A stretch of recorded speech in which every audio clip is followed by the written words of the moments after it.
Bonjour, ça va? Hello, my name is Alister Hamilton. I'm chairman of EVA Scotland, the Electric Vehicle Association of Scotland. And it's very nice to be here in France. I very much enjoy coming to France, but I haven't had too much opportunity lately, so it's great to be in Lyon.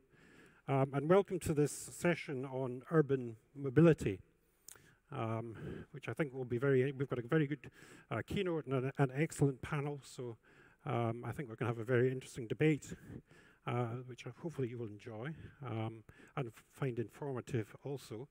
I'm from Scotland. I live in a city called Edinburgh. Edinburgh is the capital of Scotland. A lot of people are coming up to me not talking about electric vehicles, but talking about politics. We seem to be attracting a bit of attention with our political situation in the UK, and it's been interesting to talk to people about that and kind of enlighten them. But here we're talking about urban mobility. So I thought I'd maybe just start off by telling you a little bit about my memories of urban mobility in Edinburgh. And growing up, the first thing that happened, I guess, just before I was born was we had a very comprehensive electric tram network in Edinburgh, and that was ripped out to make way for the motor car. So most of the urban mobility in the public transport network in Edinburgh is now provided by a bus service, which of course uses diesel vehicles, although we now have about half a dozen electric vehicles in the fleet. The fleet regularly wins prizes for its service, so it is electric partially, but it's also excellent. And one thing that's happened recently is trams have been reintroduced, and of course that's caused huge disruption because the roads are jam-packed and they have to be dug up for the infrastructure to go in. So we have one very short tram line that was truncated for political reasons, and we have lots of trams that don't do much because the network is not complete. So we're now going ahead with the second phase of that, and that should be in place in the next few years. So it became a very much a political hot potato. So it'd be very interesting to hear the Deputy Mayor of Amsterdam talk about the issues that they face and with their agenda later on. So moving forward, you know, there are things that I see here that we can't do in Edinburgh. So, for example, I see a lot of electric scooters on the streets, and that's just not allowed in Edinburgh. So there's kind of many barriers in different parts of the world, and opportunities that can be taken in some cities but not in others. So getting there is going to be a stepwise process, I think. So it'll be interesting to see how we do. People have been talking about you know, the electricity supply network. So just to tell you a little bit about Scotland, Scotland has a bit of a nuclear capacity, a bit like France, but it has a great renewable potential. So Scotland has got 25% of the European wind potential, and about the same percentage of the tidal potential. So both wind and tide are being tapped at the moment in order to supply electricity to Scotland. So it's a great kind of powerhouse of renewable energy, and there's more of that to come. There's about 10 gigawatts of installed capacity and a peak demand of around about 5 gigawatts. So there's great potential. And of course we export a lot of electricity, particularly to our neighbours down south in England, when, you know, the wind is blowing hard or when the tides permit. So it's a great story in Scotland. We also have great ambition in Scotland. So we have a target of 2032 for the elimination of the need to buy petrol or diesel cars or vans. So that puts us ahead of the rest of the UK, which has got a date of 2040, and gives us a little bit of an edge. Transport is a devolved responsibility to the Scottish Government that sits in Edinburgh, rather than the UK Westminster Government. So part of what we do as an association is represent our members. We have about 1,000 members who drive electric vehicles in Scotland, and we go down and meet with Transport Scotland, the government agency that is responsible for putting in the charging network, And we have a moon at them, I would say, on a fairly regular basis, on about a quarterly basis. And by doing that, hopefully we act constructively and help improve the infrastructure. And I'm sure, again, we'll hear about all the different scenarios that the charging infrastructure faces in delivering this transition to a new form of urban mobility. So that's a bit about me, a bit about Edinburgh, a bit about Scotland, and a bit about EVA Scotland. And I would say, I know the political messages coming out of the UK are really doom and gloom at the moment, but please, you know, Scotland is a European nation and has been for, you know, the last 1,000 years or so, and we are still here, and we are wanting to work with the rest of Europe. So, without any further ado, I'd like to kick off today's proceedings formally with our keynote speaker, and our keynote speaker is Stéphane MARTINOT, and Stéphane is the Product Marketing Director of Valeo, okay? So what Stéphane is going to do is he's going to try and sell you something. So here we go. Thank you.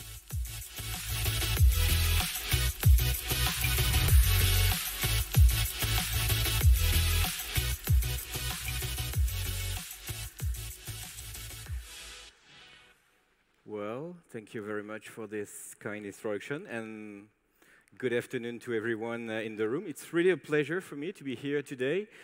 I will try to talk to you about urban mobility, what we believe it will be, what we think it could be, or at least one scenario, I would say, of the mobility in the future.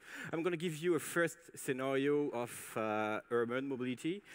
I live just outside Paris, and I came to Lyon today. So my experience of urban mobility today was first electric mobility from my apartment down to the center of Paris. It was a train. After that, I moved to a tube to go to another train station inside Paris, so still electric mobility. And after that, another train, electric, but now for intercity mobility. So electric mobility is already a reality, but as you noticed, I haven't talked about cars, I haven't talked about anything else than train. And what we believe is that in the future, when dealing with electrical mobility, it's not going to be train only. So we are used to say that the automotive industry currently is going through different revolutions. The first one dealing with electrification, as just talked about. The second one with digital mobility. And finally, the third one with autonomous car. So these are really three different revolutions. And the point is that they are occurring at the same time. And this is what is very difficult, but also this is what is very interesting and challenging for us today. In the automotive industry, we like when things happen one after the other. And here we have to deal with three main revolutions at the same time. So I could spend hours talking to you about each of these topics. I only have 15 minutes, so I will have to accelerate, and I'm going to try to talk to you about the one that I know the best. It is electrification. And the first thing is forget about the question, is electrification coming? It is coming. The main question is at which pace and under which form. And the main reason why it's coming is that we are currently facing strong challenges in terms of greenhouse gases emission. And the automotive industry, the transport industry as a whole, has also to deal with this reduction in GHG. So, how does it happen in this automotive world?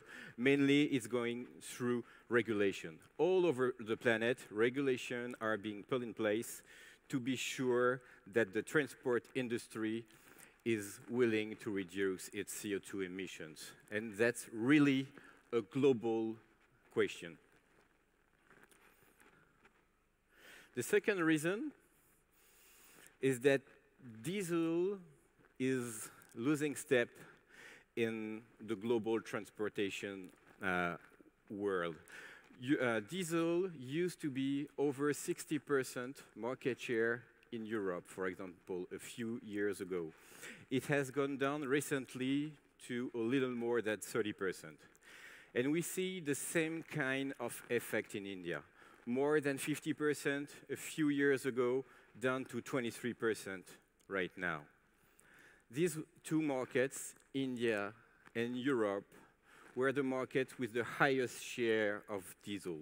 And diesel maybe has some drawbacks, but it has one key strength, which is CO2 emissions. Compared to a gasoline equivalent, a diesel engine, a diesel vehicles emits something like 20 to 30% less CO2. So it's clearly a strong weapon which was in the hand of manufacturers that they cannot use anymore. And it's even worse, because as the share is decreasing, they have to compensate the CO2 emission that were coming from diesel. So this is pushing towards another solution. Diesel is not a weapon anymore to fight against CO2 emissions. So something different has to appear. Another strong push towards electrification is clearly China. China wants to fight against CO2 emissions and also wants to be positioned as the leading market for electrification. And for that, in addition to what I've just presented concerning the reduction of CO2 emissions, they are clearly pushing towards what they call NEV, new energy vehicles. For those who are familiar with this kind of terminology, an NEV can be a battery electric vehicle, a fuel cell electric vehicle, or a plug-in hybrid, meaning a vehicle that is capable to drive pure zero emission above 50 or 80 kilometers. So China also is pushing to become a market with zero emissions, zero CO2 emissions. And last but not least, and maybe the heart of the discussion today, cities clearly play a role which is becoming more and more important. And how do they do that? They talk together. So you see here the C40.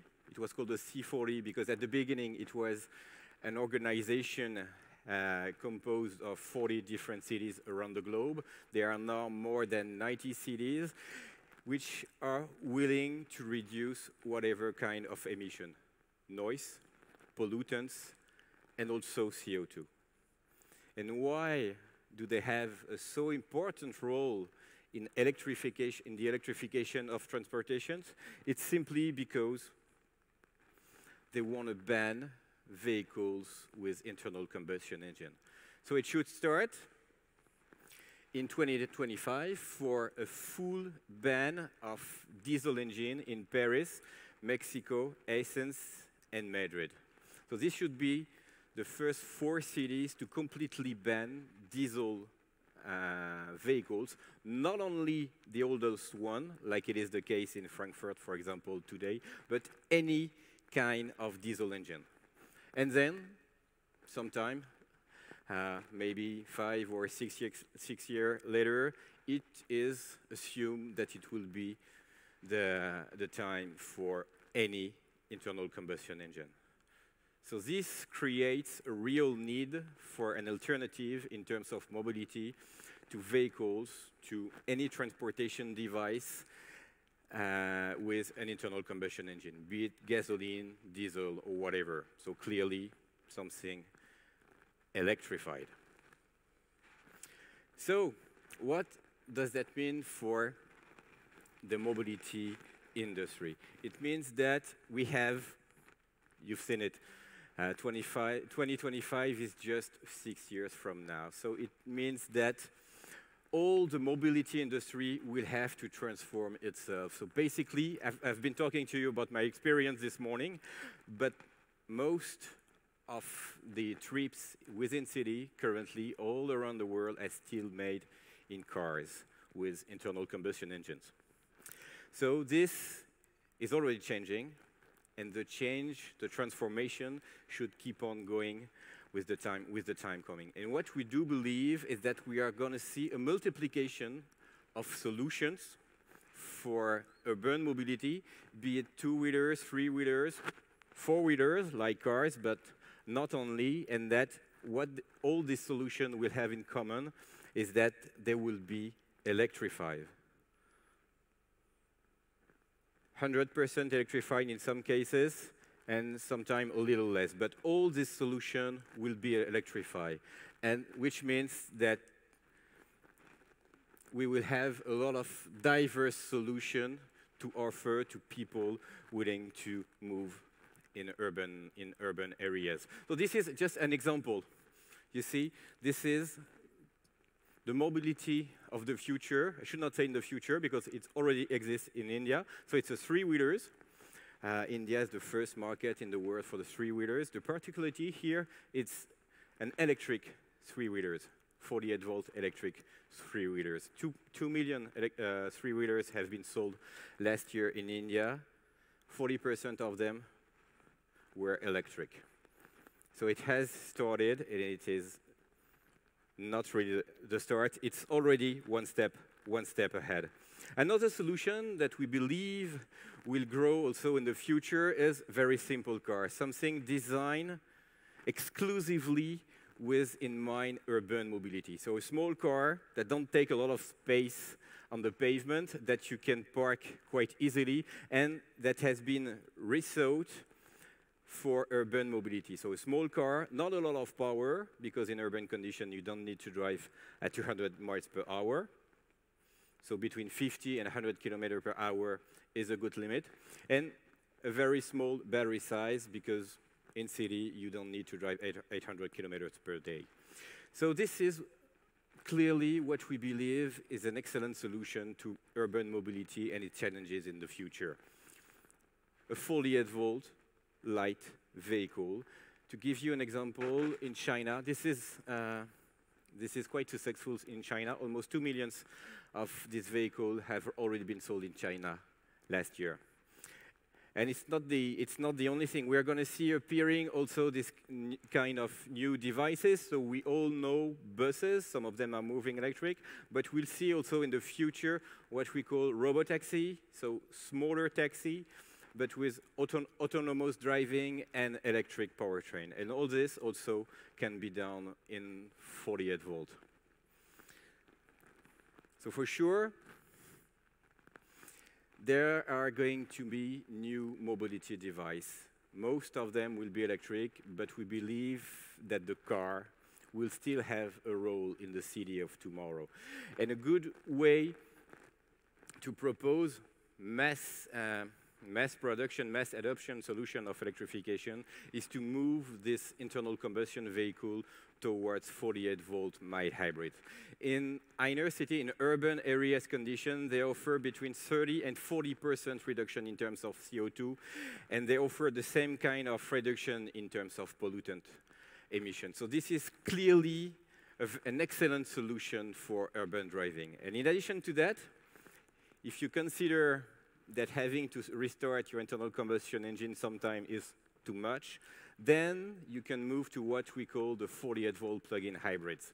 Compared to the solution that you've seen previously, you add a bigger battery, and then you are able to go all across the urban area without having to restart your engine. So you have an internal combustion engine to drive on the highway, and once you are in the inner city, then you drive pure electric in 48 volt. And last but not least, this will also be part of the story of urban mobility, the pure electric vehicle. But then this one that will be able to drive in cities and also outside cities. So the conclusion is quite simple. We see currently new mobility devices appearing on the market. They have this single particularity that they are all electrified, and sometimes 100% electrified. And what we do believe is that with these new mobility devices, with these small devices that allow you to move inside urban areas, 48 volt is the absolute good solution because it has the required power to allow you to move, and it is sufficiently affordable to be adopted as a mass market solution. Thank you very much.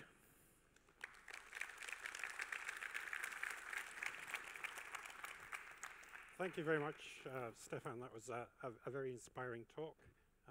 Congratulations, well done.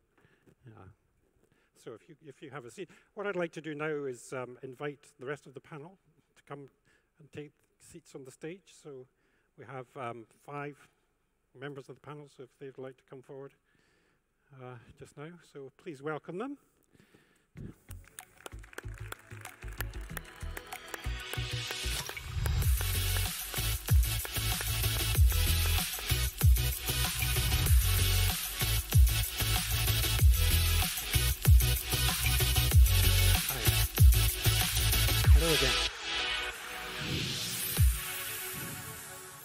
Hi, nice to see you again. Yeah, thank you.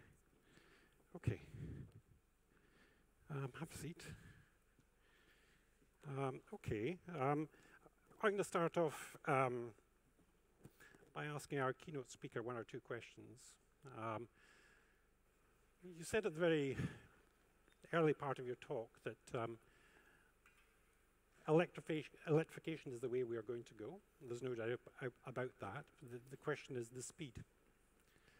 So what is your view of what can be done and how quickly? What can be done is really a question of willingness to go. Yeah.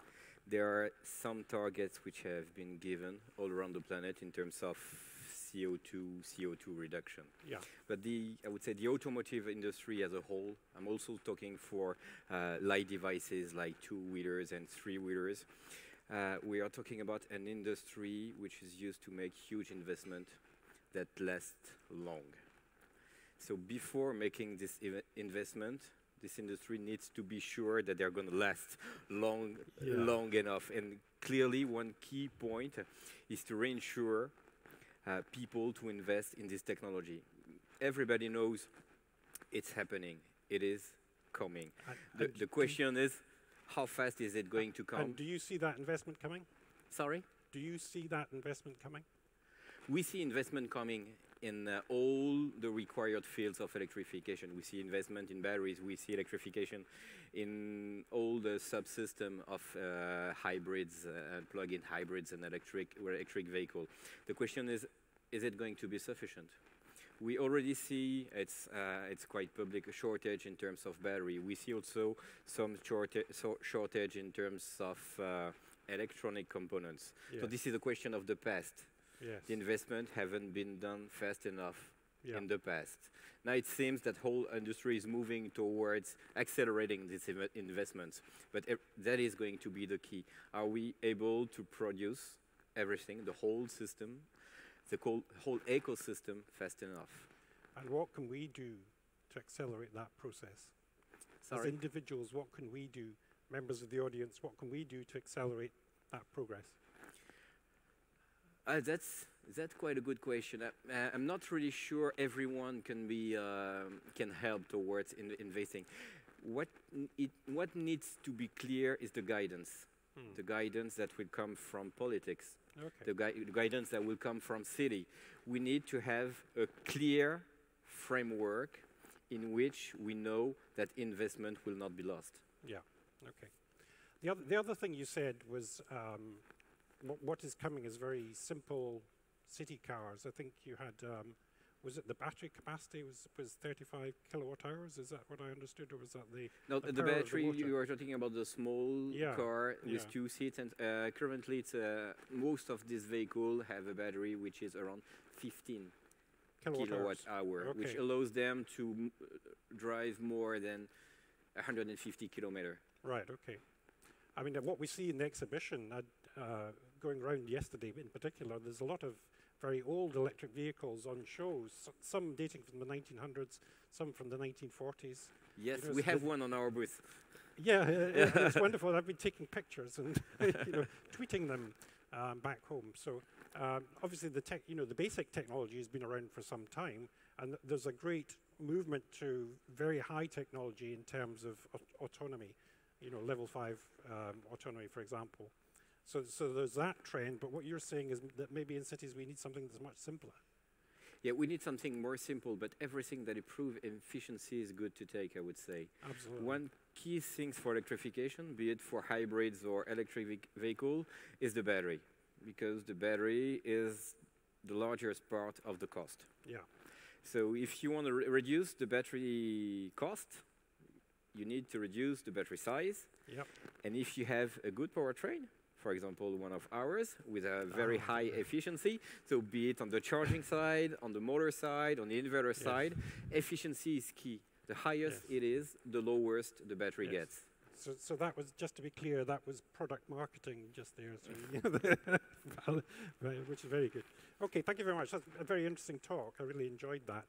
Now I'd like to kind of open out to the panel, and it's been quite a day for me because I met Prince Albert of Monaco this morning, and now I'm delighted to introduce the deputy mayor of Amsterdam, a city that I've been to on several occasions, and of course is well known, I guess, to us all, and very inspiring city. So I'd like to invite Sharon DIJKSMA to talk about the challenges that Amsterdam face. I know I talked a little bit about Edinburgh, but let's hear about Amsterdam and the sorts of challenges for urban mobility that you guys face. Well, first of all, thank you very much for giving us the opportunity to speak here amongst you. I think that what has been said is perfectly right, that it all starts with an ambition and political will. Yeah. And I can assure you that you need some guts to do this, right? Because we saw the cities here like Paris and Mexico and Athens and Madrid who ban diesel cars by 2025. And a few weeks ago, we released as a council and government of Amsterdam our ambitions on zero emission in our city. And in some steps, first we're going to ban some older diesel cars. After this, in 2022, we want public transport and touring cars to be zero emission within the heart of the city. Yeah. Then by 2025, we want all public transport, taxis, all buses, everything to be zero emission in the heart of the city. And then finally, and now it comes, by 2030, we will have the ambition to be entirely zero emission. So when we were telling this to the audience, it came to them as a shock. Okay. And I faced a lot of angry people, so to say, worried people. And I think that what is really necessary is that not only you explain why you do it, but also that you make perfectly clear that there are some conditions that need to be solved before, or need to be met, so to say, before you are able to make the step. Okay. And one of the things that worry people the most is, are electric cars something for the elitists, like the beautiful Teslas that we drove from Amsterdam to here? Wow. I mean, to be honest, I can even afford it myself, right? Yeah. So that has to change. And there has not only to be an affordable and achievable car, electric car, for instance, in few years, but we also need a full-grown second-hand market. Yes. Because many of the people in my city, they do not drive in new cars. And many of the people who do not earn so much money always buy second-hand cars, and they are below 10,000 euro. So we need to achieve this in a typical short period of time. And we can only do so by setting an ambition at one hand, to be perfectly clear where we're heading for, but at the second hand also make for the market, the industry, the knowledge institutions and everybody else clear that this is our path. And secondly, how is the grid coping with this? That is our second ambition, so to say, and also challenge. Yeah. And we work a lot together with companies and with knowledge institutions to have a lot of public charging points. I think that we are world leader now if it comes to public charging points, and we want to stay a world leader on this. But we also need solutions for the peak moments in the grid. Yeah. So we work now on this, and not only in Amsterdam we're doing this, but there are also people here from the Netherlands, from Utrecht, from Rotterdam, from Eindhoven, who have more or less the same ambition as we have, and facing the same challenges. So we cooperate also together, and we will do so more and more, to have a clear view as Netherlands cities who want to be front runners. So one of the things that I've noticed about the Netherlands is, traditionally you've had quite a good supply of natural gas, but now you're saying you want to leave that where it is by 2040. So is natural gas used for electricity generation, or is it used? We use it a lot for heating. Yeah, we do so too, and this is also a big challenge we are facing, for instance, as a city, because we want to get rid of the use of the natural gas. Yeah. We face in the north of our country, this is where I was born, in Groningen, severe problems with earthquakes because of the winning of the natural gas. Yes. So not only natural gas is ending, so we need to find another energy solution, but also the impact on our population is too big to leave it like this. Yeah. So even the government of the Netherlands decided that it is really necessary to get rid of our gas addiction, so to say, and transform into a new energy transition, and I think that the only issue will be that we do not only need a mobility transition or an energy transition, we also need to have a social agenda to make it for all the people in the industries who are going to transform, possible that they still got new jobs, and for all the other people to be able to afford this transition. Yeah. Right? That will be the biggest challenge, and what we're now facing is public debate, where people say we do not believe that CO2 is a really issue, or that the environment is changing. How about melting the icebergs? It's not a problem, and that's only because they know that many people are afraid that they are not able to be, that they will be the victims of the change instead of that it will make them stronger. Yes. So you mentioned sort of almost the political kind of kickback against your kind of ambitions.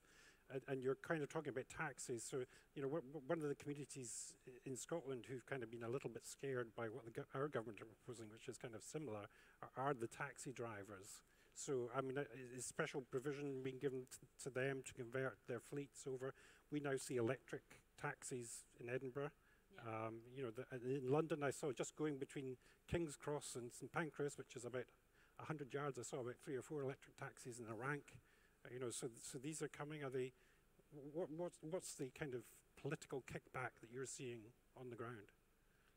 Well, it's not so easy, but at the same time, I'm proud of where we stand. In my city, at the moment, we have 1,000 electrical taxis already, and we want them all to be electric by the year 2025. So, but what we do is that we tell people that they are not on their own. First of all, we need to supply the energy, right? So if there are not enough public charging points for all the taxi drivers, then we have a problem, and then the show is off. Yeah. And at the same time, we also have to face that many taxi drivers have an income that is not really something to be very happy with. So if we want them to make the change, we should make them able to do so. And therefore we had already 2 times a round of subsidizement in where we were able to support them by changing the car. Okay. And this has been a huge success, and we will continue to do so. And I think that the Dutch government will also help out the public, but they're still negotiating about it. It takes a bit of time, maybe a bit too much time. Yeah. But to help the public also to do the same. And the second-hand market is an interesting one. We have a member in Orkney, which is the Northern Isles, just off the north coast of mainland Scotland, who has a second-hand car business. I hope he listens to this presentation, and hears me promote him. But on island communities in Scotland, electric vehicles are a kind of almost like a no-brainer now, because you've got a lot of renewable capacity that's kind of grid constrained by the connections to the mainland, and the second-hand electric vehicles selling very well on islands like Orkney and Mull. But there's a bit of a lack of supply in the market of these second-hand vehicles, and actually prices in the UK of second-hand electric vehicles have been going up lately. So, and what the Scottish government are trying to do is incentivise that market. So they're looking at ways of, how can we help people buy a second-hand electric vehicle, not just a new electric vehicle. So there's a lot of thinking kind of going on in that kind of area. Well, it's a good question, and it is one of the things that is worrying us, I think, the most, because I'm personally convinced that the price of the new all-electric cars will drop very fast. You see now already that Volkswagen and others are building cars about 20,000 euro or even cheaper for families, small cars, but family cars, all electric. So that will happen within a few years. But the question will be, how can we keep all those electric cars which are already on the market right now, for instance with lease companies, in our country? So this morning I discussed this with the deputy mayor of Utrecht, and we said to each other, look, let's combine our forces and let's see how we as cities, maybe together with lease companies, with automotive industry and others, can even the internet platforms where there is buying and selling of the cars, how can we join our forces in order to create or help to create out this market in which we will see that this very nice electric cars do not go away, but stay at our market and be a more affordable alternative for many people. Yeah, okay. Thank you very much. You're welcome. I'd like to move on to our second speaker, who's Mathieu BERNASCONI from Share now, but I used to be involved in what were car clubs in the UK. It's actually 20 years ago. I feel quite old now, I have to admit that. We had a car club in Edinburgh, and it was a political football as well as a car club, but it used to get slated in the press. And as someone who was really keen on that idea and wanted to use it, and just a member of the public, I got really annoyed by how this thing was slated so in the press. So I wrote an opinion piece in the local evening paper, a full spread, and of course they published it, and I was quite impressed. And ever after that, I got invited by the company running the car club to do promotions. Myself and my family were regularly promoting electric car vehicles, car club vehicles in the press and on radio and on television. But maybe you could tell us a little bit about your vision with Share now, everything has come along so much further. Absolutely. So hello everyone. I'm also very pleased to be here to tell you about Share Now. So first a few words maybe about who we are. So Share Now is a new name. We are a merger company of Car2Go, who used to belong to Daimler, and Drive Now, who used to belong to BMW Group. And these two OEMs have decided to team up together, and since February they have merged their mobility activity. So car sharing is part of this initiative. It's one part. So the new name for this car sharing activity will be Share Now. In this initiative we have more. We also have mobility application, like mobility as a service application. We also have taxi and ride-hailing platforms. We have digital platform for parking and charging payment, and all of this will be the new ecosystem for mobility. So today we'll talk to you about car sharing, about Share Now. Yes, it's an old concept. People have been sharing cars for quite some time, but what is rather new, because we have been doing this for 10 years now, is that we can use technology to make it easier. And so now we have about 20,000 vehicles worldwide in about 31 cities. No, well, not about, exactly 31 cities. We address about 4 million customers. And as of today, we have about 15% of our fleet, which is electric.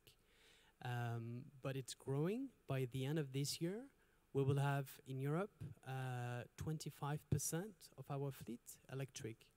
The reason why is because we offer free-floating car sharing, which is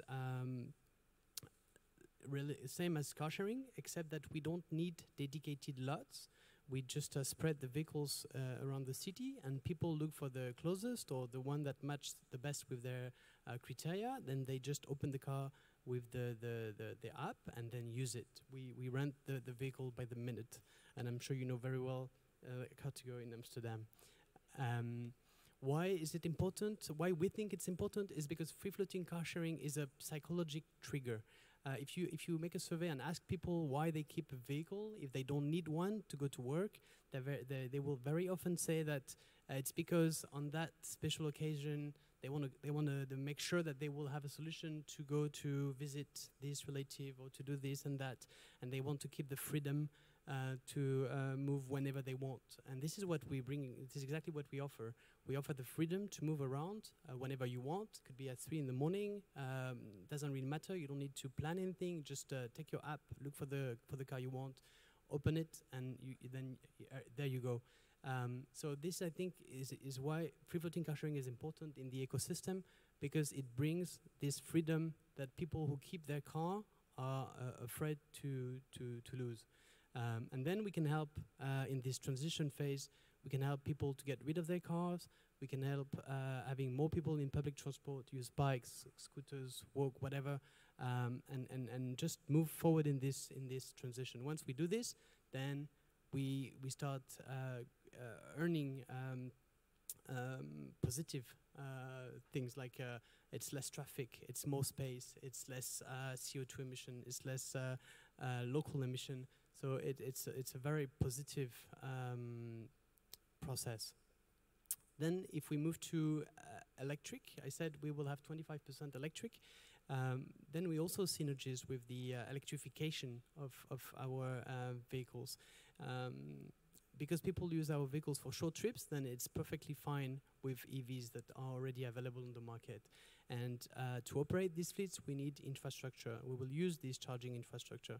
By doing so, by having large fleet, electric vehicles fleet in the street, then we will stimulate the charging infrastructure market. Then we can have more chargers, and then people can benefit also, because we don't need dedicated chargers. We will use the on-street public chargers, and then individuals, companies, maybe taxi drivers, whoever can also use this charging infrastructure.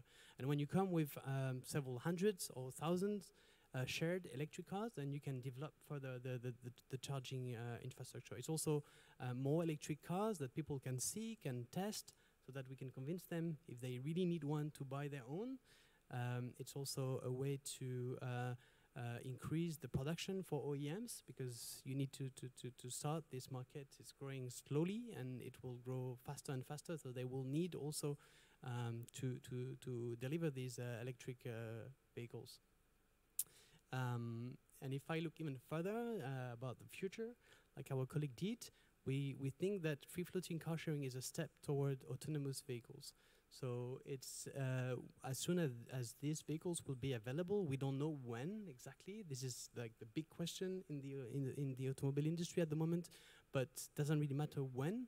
Whenever these vehicles will be available and they're regulation compliant and everything, then we will be able to operate these vehicles. And we think that free-floating car sharing is just a perfect way to move toward this autonomous future, which is another reason why we think free-floating car sharing is extremely important in this transition phase. Okay, very interesting.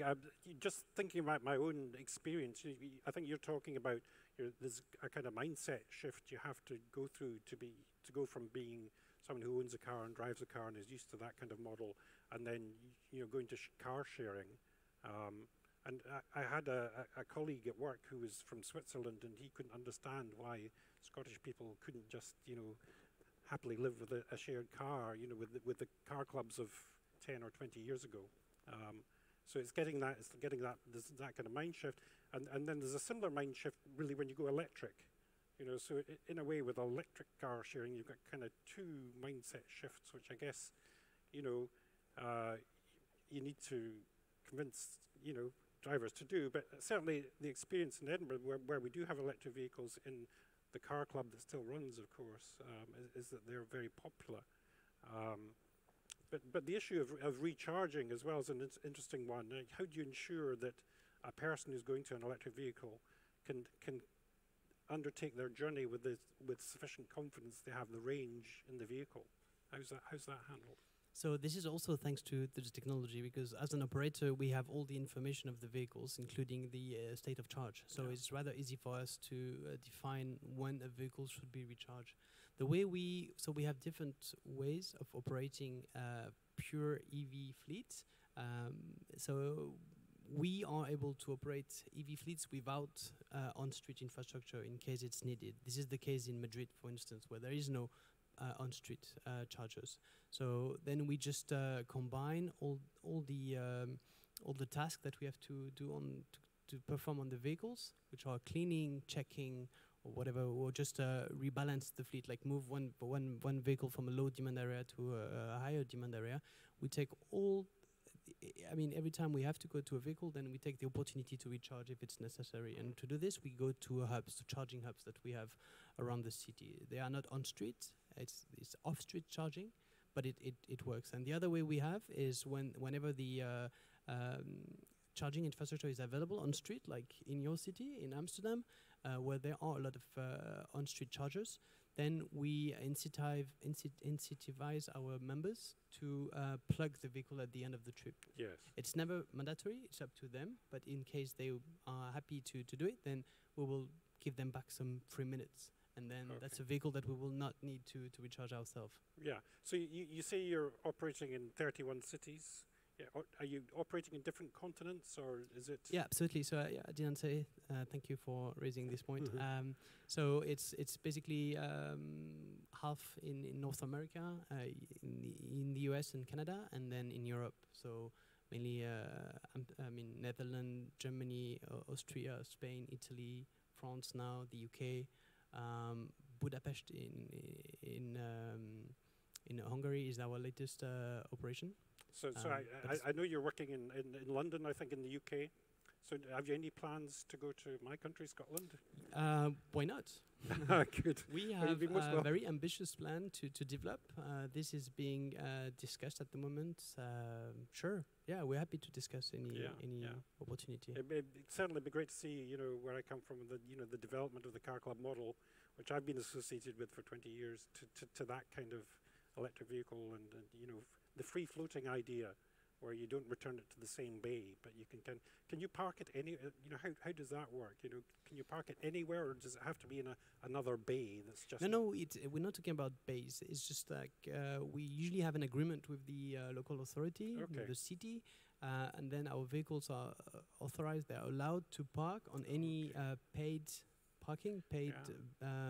space, and then our members can just park the vehicles anywhere on this public parking space. Yeah, I mean it's kind of just very well thought through, all the issues that you might face, and flexible, and I guess you might have to relocate vehicles from time to time. Is that one of the kind of operations? Yes, we do. Yeah, this is rather important, because the promise we make to our members is that they will find a vehicle when they need one, which means that we have to have the vehicles at the right place at the right time, which is something rather difficult. But again, we can use technology here. So we have very smart algorithm that can predict demand. And then it's based on this algorithm that we relocate the vehicles accordingly. So we have these drivers going around. So depending on the size of the operation, it can be 24 hours operation. Then these guys go and perform all the tasks that needs to be done on the vehicles that I mentioned: cleaning, charging, checking, whatever, and also relocating, and then moving the vehicles to the right place at the right time. Yeah, it's very very well thought, and very very clever, and high tech, and it's very good. Yeah, we do our best. Certainly, what I used to really enjoy about being a member of the car club in Edinburgh was you got to drive a different car on a regular basis. Your car would be updated, or and sometimes you drive a van if you needed a van, or an estate if you needed state. So when it's about free-floating car sharing, it's a bit more difficult. So we usually have a few models only, otherwise it gets complicated. And also because vehicles are moving around, I cannot promise you that you will get the van you want on the specific case. So that's the difference between round-trip car sharing and free-floating car sharing. And it's good that there are differences because it's two different type of usage, different use cases, and we work together. I mean, it's good that you have both in a city. Okay, lovely. Thank you very much. That's great to hear. Okay, so we're going to move on now to Muriel BARNEOUD, who's from La Poste. And maybe if I can just tell you, I mean, in Scotland, when we, were going to school in the sort of 60s and 70s, we got taught French at school. And that was a foreign language that and there's a great association between Scotland and France, something called the Old Alliance, as we call it. And later on, I got very interested in Jacques Tati and his films. And I remember, in particular, Jour de Fête, which featured Jacques Tati as a postman, I think, on a bicycle. So I guess things have moved on with La Poste since then. Well, we still have bicycles, but what we are aiming to transport more now and more is goods. Yes. And you were talking, all of you, about public transportation, but we think and we experience now that there's a big and huge problem, maybe, that we are facing, which is good transportation. Because good transportation into cities, within cities, it's 20% of vehicles, it's 30% of GHG emissions, it's 40% of fine particles emissions. Yes. And you know that in Europe, well, there are debates on the figures, but it's about 400,000 to 700,000 people dying earlier because of those pollutants. And we are just facing the beginning of things. Because of e-commerce. Because of e-commerce, goods are going to enter our cities more and more, huger and huger. And usually, well, at least in Europe, I don't know about China especially, but at least in Europe, we are used to organize public transportation. We are not used into our cities to organize goods transportation.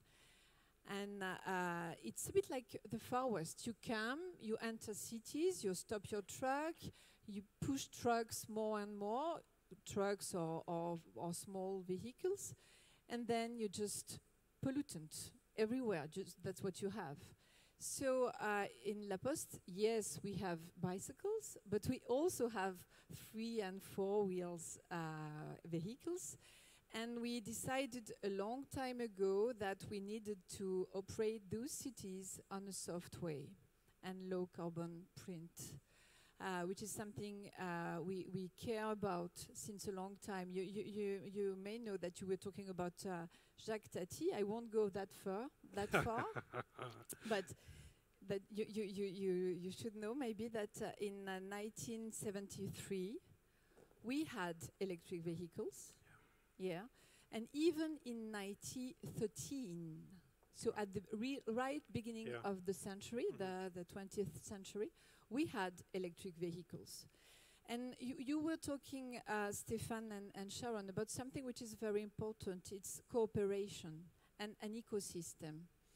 At the beginning of the 2009, 2010, we had electric vehicles. We wanted more for our postmen because it's a real comfort. I was talking about any kind of sound pollution and pollutant for people, but it's also something which is very comfortable to drive. And when you spend all your day long driving a car, driving an electric vehicle is just wonderful. We had to put sounds into the car, just because people needed to. The driver needed to be aware that the car was was riding. And I'm coming back to the 2008 and 9 years, and we wanted electric cars, and we made the tender. I'm in La Poste by ourselves, and no answer. or it was the Tesla price. I always used to say Lamborghini at that time. And I told to my CEO, it's going to be difficult if we need to buy cars which are with the price of the Lamborghini for carriers. It's a bit far from the bicycle of Jacques Tati, yes, as you can imagine. And he said, well, we need to do something. And we went through the whole big places, big companies in France, even to see our competitors, asking them, they had big corporate fleets, telco, real estate, whatever. And we said, do you agree that we make a big public tender for the whole of us, just to be able to have big figures for the industry, and to make a good pressure on the politics, to have a good incentive for those cars which are not vehicles for people, which are vehicles for fleet, but very important for the wealth and the health of our citizens. Yes, yes. And we made it, and it worked. So nowadays, in France and the whole Europe, La Poste has more than 24% of its fleet, 4- and 3-wheel electric, which is something which is a huge performance. Just to allow us to operate cities on a software, low carbon print.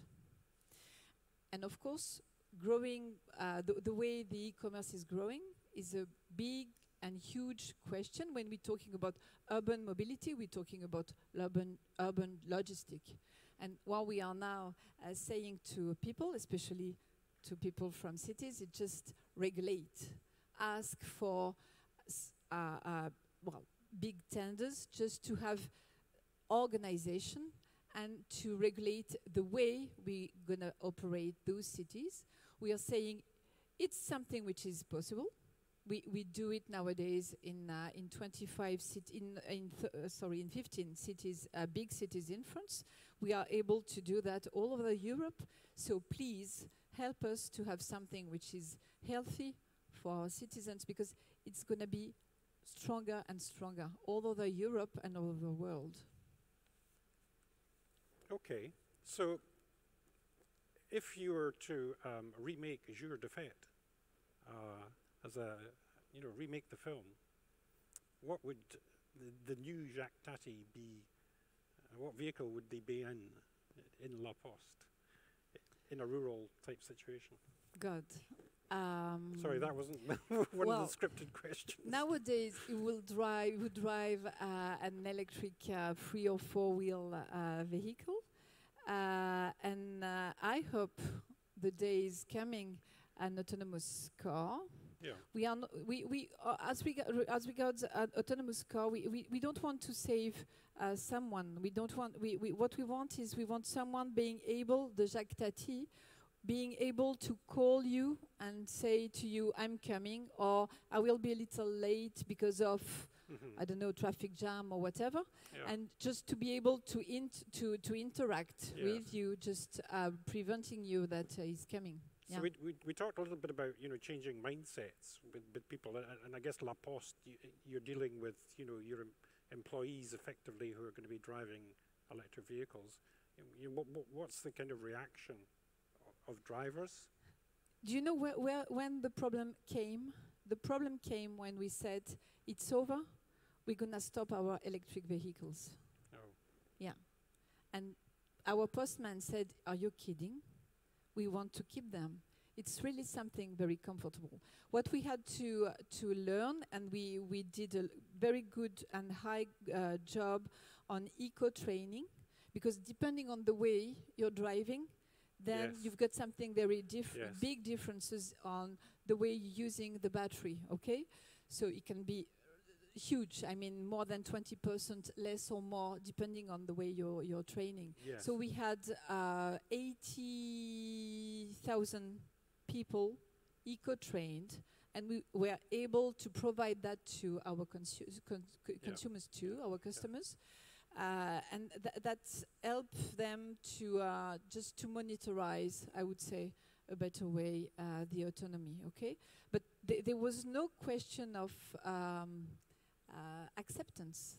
They wanted electric vehicles, yes. And they were very proud of it. Very proud of that. Yeah. You may know that, moreover, 100% of our electricity is from renewable electricity, so it's green all over the value chain, and our postmen are very, very proud of that. Oh, that's good. Yeah. Okay. I was trying to. I've got a friend from school, and I was trying to persuade him to try out an electric vehicle. And there was a promotional event in Glasgow, and I said, would you come along and try this? And I struggled to persuade him, but he did come along, and he test drove a Tesla. And he's an airline pilot, and he said, this car's got more acceleration than the planes I fly. And we're talking about, you're talking about, the kind of differences in driving style you have to adopt. We're talking about things like headwind, bringing your range down. And he said, oh, it's just like flying an aircraft. We have to think about that too. So it's just slightly different considerations. And to answer to Sharon, we experienced the same thing as you were talking about a second-hand market. Because we usually have our electric vehicles or any vehicles for, let's say, 4 or 5 years, and then we sell it. So we are now on the second-hand market for electric vehicles, and those vehicles are very difficult to buy. And I think they are very difficult to buy because there's so huge efforts, so difference between nowadays vehicles and those vehicles now, as regards autonomy, for instance, as regards the way they perform, that those vehicles are rather difficult to sell. So we decided to keep them, to solve the problem, to keep them a bit more, because they are still working very well, and we don't find a good second-hand market to resell them. Yeah. Okay, very, very interesting. Thank you very much. Okay, okay, so we're going to move on now to our speaker number 4 on the panel, and that's Sytse ZUIDEMA, who's the CEO of Newmotion. So, Sytse, can I pass to you? Yes, thank you very much for inviting me. I'm also very glad you are still all here this late in the afternoon. Yeah, what can I say? You have a question for me, a particular question, or shall I just say something about Newmotion? Tell us about Newmotion. I think Newmotion, the angle is maybe a little bit different. We help lowering the hurdle of going into electric mobility, also in cities, by making the charging solutions very efficient and easy to adopt to. I think some of the speakers already said, you have to have regulation. You have to have people also to like to do the change or adopt. Change is always difficult. And what we try to do at least is make the change very, very limited, also from a consumer perspective. Make sure it's something exciting, but also something easy. And unfortunately, that's not always easy. That takes an effort, but it does help, also limiting the investments to do so. I think one of the things I would like to touch is the word fueling. People are used to everyday driving and then also to everyday fueling. Yes. And when they think about maybe consider to buy an EV or an electric vehicle, they also, the next thing they do is, that's more money than a regular car. That's the problem now. You need incentives, you need to make it exciting. But then even if they do, they think, and now what about fueling? Because that's going to change. And I think in essentially what we see is when you go EV, definitely in the first years in countries, parking is fueling. So there's a lot of coincidence between where you park and where you park long. That's where you. So what we do basically is we help convert driving spaces into fuel stations. Very small fuel stations for one car, or in urban areas and with companies in urban areas to try to do that and do that very efficient, connecting to the grid.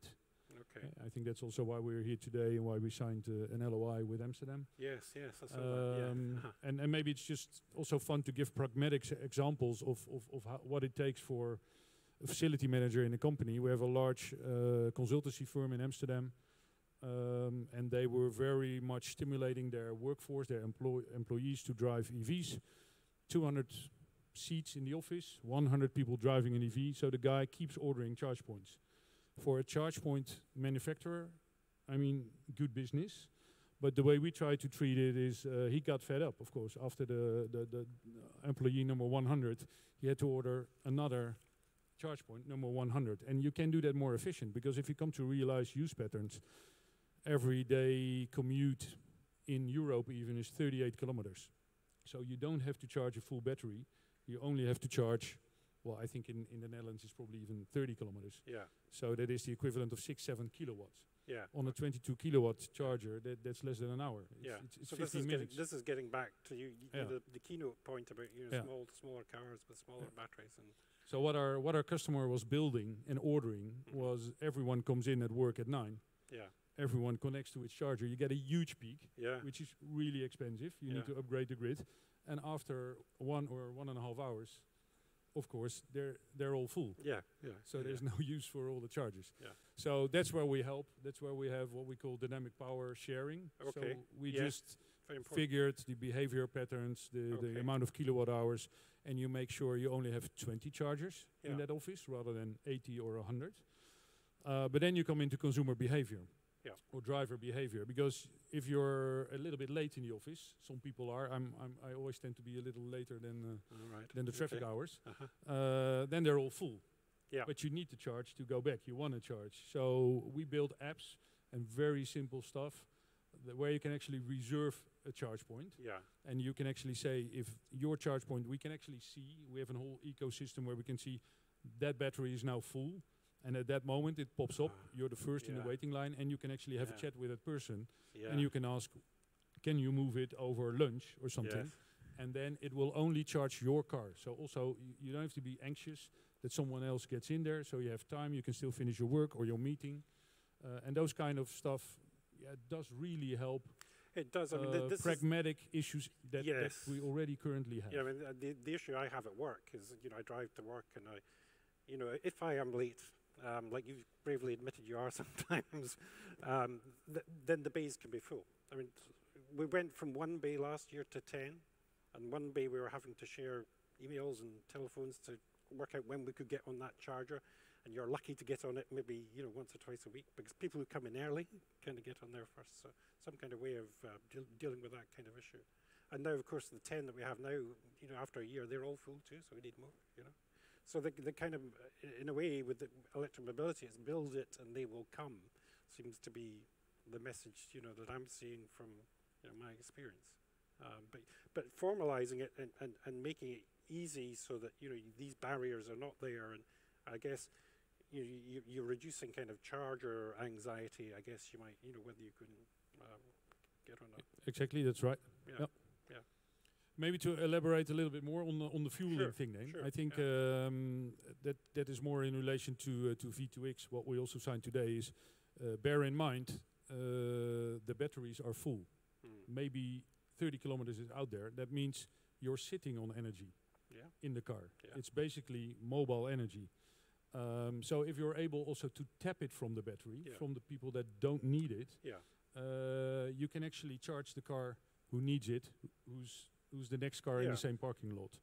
Or you're offering grid services to the network. Exactly. So of course you need to work with the grid, grid operators, with the local grid, and I think that's where creativity is, of course, and that's quite a very significant thing for the grid operator, isn't it? To be able to, the potential to be able to, reduce demand at any time, or draw an extra power that's, with exactly. Yeah. So that sometimes regulation is in between.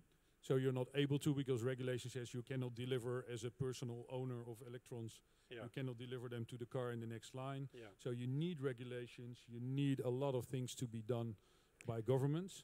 But essentially, the solution itself is pretty obvious. And then we hear, I was in one of the technical sessions earlier on, and they're talking about, battery degradation, and you need to kind of reassure, I guess, the owner of the vehicle that their battery is not going to be trashed by this process. Yeah, definitely. Maybe I can say something about it. Sure. So we have a V2X charger that is certified in all European countries. That's quite hard because, for instance, in Germany currently there is no rule how to certify it. So you have to do with last year's, and the new one is coming next year. But still, we also conform to last year's one, so we can roll it out now. But one of the things we then need to do is talk to the OEMs. Because of course they have a warranty on the batteries. So if you start to use it in a different way than they thought you would, by also getting energy out in different patterns, you need to certify with them. So those are meticulously and long efforts that you need to take to make sure that they are also okay with the way then the batteries charge and discharge in profiles that do not deteriorate the cycles and the amount of kilometers that you can drive with the car, which you also want to know as a consumer or owner of the car. Absolutely, yeah. So something I went for lunch, and I was looking for colleagues at lunchtime today, and I couldn't see anyone. I just happened, a huge area out there for lunch, and I thought I'll sit down, and I happened to sit down next to a gentleman who worked for BP, which was very fortuitous because BP Chargemaster run the charge network in Scotland. So, you guys are now a Shell company, is that right? So we see the That's right. We see the oil and gas majors kind of moving into this sector because they can see business for them in it. If they're not in it, then as fuel providers for definitely. mobility. Yes, sure. So I think the graph that you had on how cars are being sold, the drop in diesel. I mean, also I think companies like my shareholder, they see these trends. Yeah. They see the fact that apparently the electric drivetrain in cars is going to be really, really important. And since they are in fueling of cars, I think they figured out they want to stay in fueling of cars. That's right. Yes. So they follow the trends, basically, or Yeah. maybe are a little bit ahead of the curve, but they definitely have an interest. And I think to a certain extent that's very helpful because we will all need large investments. That's also why Newmotion actually partnered with Shell, so to say, is because it is a huge investment to build those solutions and to make the transition happen. And I think it gives the consumer further confidence. I think that this is when we talk about, when's this going to happen and how quickly is it going to happen, but certainly the major energy companies getting behind it all, I think, gives that added impetus. Yeah, definitely. And maybe a last thing to say, since we're talking of companies like Shell, I think hydrogen, it's not mentioned, but I think you all know. So if you have an electric drivetrain, one of the things you could also do is have a fuel cell in your car. Absolutely. And I think one of the speakers on another conference, a professor of the Netherlands, he said, well, if only 1% of cars sold in a year would have a fuel cell, we could stop all electricity plants in the world because the cars would have enough power or the same amount of power as all the electricity plants in the world, and actually all power plants in the world. So you could just fuel your street from one fuel cell, so you could fuel your neighbors, and I think a lot of the grid problems would also go away. Yeah. And this is also solutions, of course, that are developed by companies like BP Chargemaster, Shell, or not Chargemaster, but BP and Shell, where they invest in the rollout of hydrogen, which will also play, I think, a role between now and 2030 in the whole fueling of mobility. Yeah, so we're seeing, in Scotland there's hydrogen buses in Aberdeen, for example, and we're seeing some of the islands that are grid constrained, converting their renewable electricity into hydrogen. And there's one project where they supply electricity from that hydrogen to boats that have come into port. So the electricity that they're picking up is from renewables stored into hydrogen.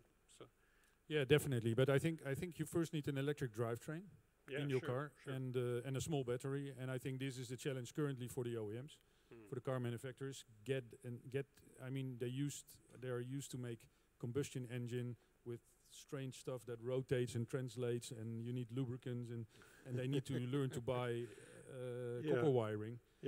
Forget about gearboxes and make the whole transition in mass. And so that will take a couple of years, but once we get there, we get a whole new range of solutions, like hybrids on hydrogen. When I was growing up, my brother was into motorcycles, and he used to have some very old classic motorcycles, you know, like the Norton and stuff, like really old British motorcycles. And these motorcycles used to spend their time in parts in the basement. And I was always amazed at the number of parts that there were. And it was very rare to see all the parts together in one engine, and then even rarer to see the thing going down the road. So yeah, I mean the whole, the way the technological shift, and the timing of it has just been, very impressive, and I guess gives us great hope for what can be achieved in the future. Yes, I'm a positive person, but you need to be, I think. But I think there's so much creativity and technology that will help. But you need to first set the goal. You need clear regulations. Sure. And then you need all people to do their bit of the value chain that we need to do. And it's a huge investment. It's a big transition, and we'll also make a lot of mistakes. Yeah, we've already made some. Okay, but I'm confident and positive. Yeah. Thank you. I've really enjoyed this conversation, but I'm just kind of conscious of the time, so we need to move on rapidly to our last panelist, who's Anja von NIERSEN from the Allego group. Thank you. So perhaps you can tell us a bit about what the Allego group do, and I won't say any more. I'll let you have some time. Very good. Well, thank you also for giving us the opportunity here today. The Allego group. We are a Dutch-based company providing charging solutions in 8 countries now, going quickly into 12. We deliver end-to-end solutions for the public domain, for the cities. We are at the moment delivering that to over 600 municipalities, predominantly in the Netherlands, Belgium, and in Germany and the UK. We started long time ago with the first 100 chargers in Amsterdam, which was our very, very first project, where the cars were not even there. Helping the city to improve their air quality, back then already, it's 9 years ago. And that evolved into a complete charging solution for the public domain, and also for the bigger fleet owners, and for people who need to charge really quickly. What is very important in that aspect is that when a city has got the ambition to really transform the whole transportation layer of the city, it needs to be supported with the right level of infrastructure and the right level of support. So we have been working with quite a lot of cities at the moment to find out what the right infrastructure is without having too much negative impact on the energy domain. Okay. So we delivered, to give you just an example of what worked really well, we delivered charging plazas in certain areas of cities with a smart connection to the grid operator, to make sure that in that area of the city we communicate directly with the grid operator about the availability of energy on the grids, so that we do not overload the capacity, and that the need for further investments into the grids are taken away.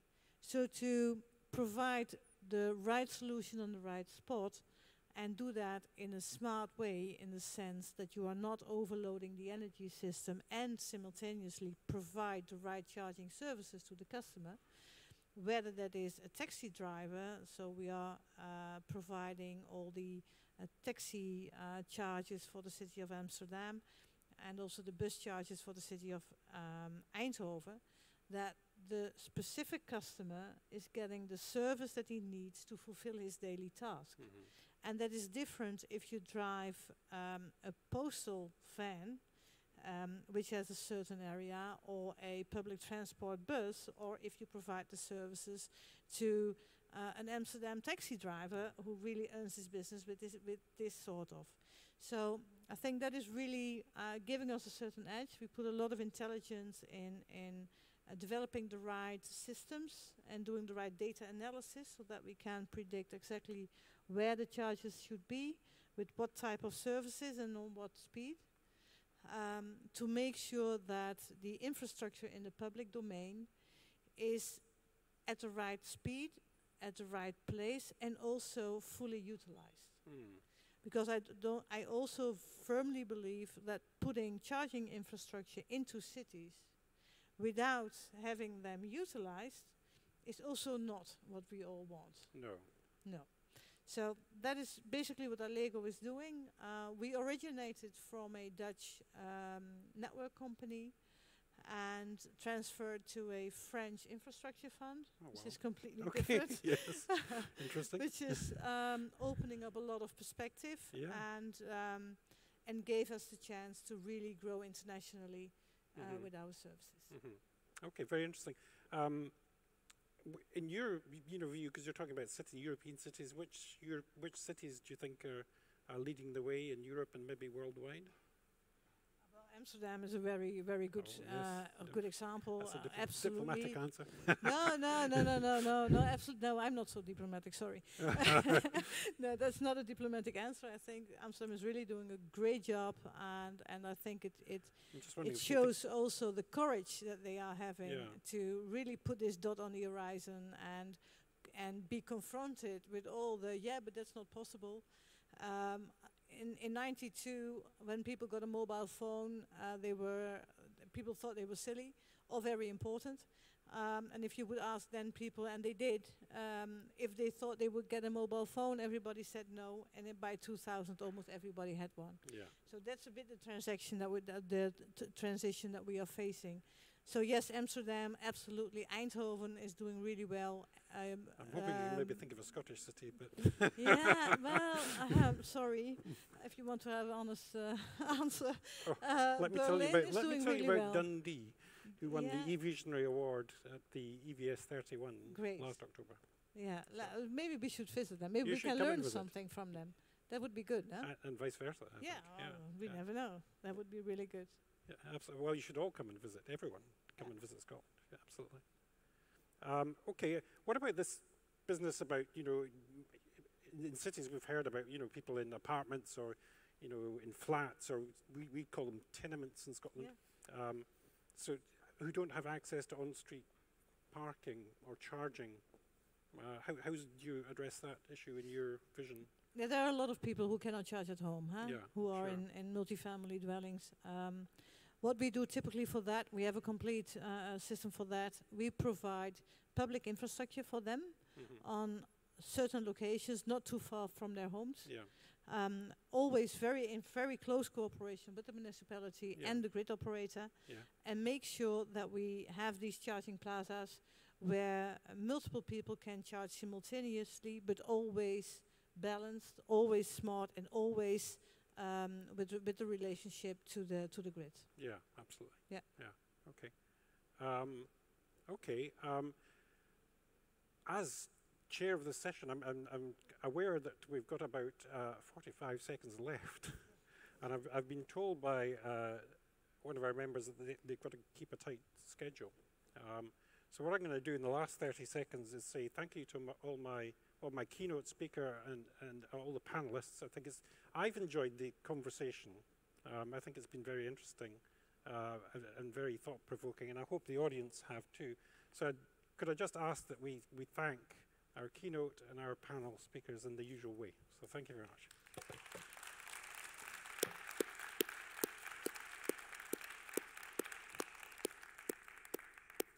Okay, so with that, I'll draw the session to a close as we are now almost exactly on time. Thank you very much. There we are. How about that? Thank you very much. That was very good. Well done. Thank you. You have to come to Scotland and talk to our cities. Yes, nice to meet you. Thank you very much. That was very interesting. Oh, the embassy, yes. Thank you. Thank you very much. Yeah. Thank you.